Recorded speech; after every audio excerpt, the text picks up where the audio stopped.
Hey, ladies and gentlemen, Andrew Snorton with Status Network in partnership with Crave Community Solutions.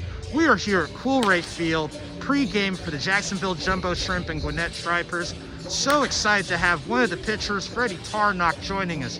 Freddy, how are you doing this afternoon? I'm doing great today. How are you? Hey, doing great, doing great. Thanks so much for taking time out of your routine to talk with us.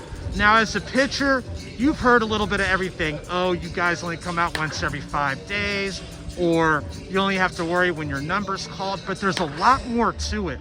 Walk through with this part of your preparation so when your number's called, you feel like, hey, you're ready to go.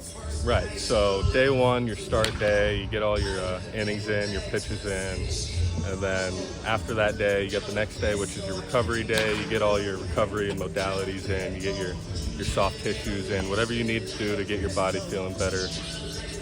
Then the next day, you have a bullpen. You get all your pitches in. You get your work in the pen. And then you get a lift in.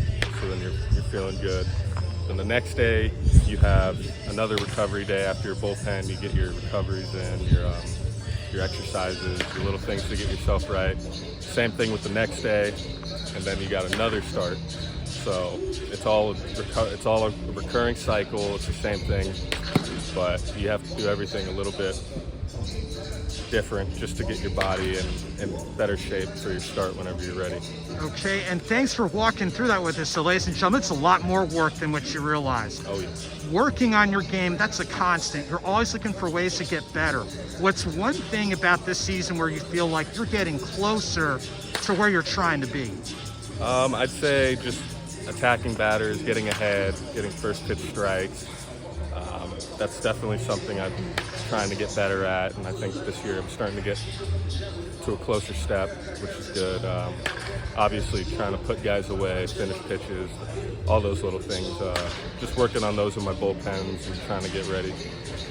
Okay. Now, another thing you mentioned a little bit earlier, but I want to repeat that theme of focus. There's so many things, whether it's from your routine to sometimes in the nature of minor league ball, players get shuttled in and out. You also have the trade deadline on the horizon. There's a lot of moving parts. Yeah. What are things that you do to help maintain your focus so, again, you're on your job and you're staying ready?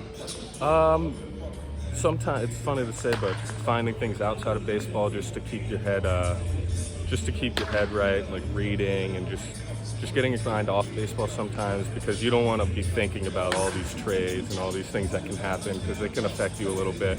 So when you're at the field, just think about baseball, and then when you're off the field, find something that can keep you occupied, and whether it's something about your body, trying to get your body right, or just trying to keep your mind off the little things of baseball.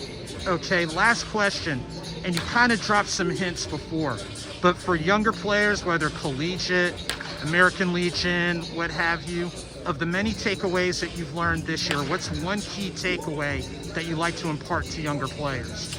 I'd say just make sure you get your work in, try to make sure nobody works harder than you. You don't want to take anything for granted, because whenever this game's up, you want to make sure you did everything right, everything you could have done to be as good as you could. Freddy, thank you so much for taking time out of your pregame routine. Best wishes on tonight's game. Best wishes during the rest of the season. Yeah, thank you for having me.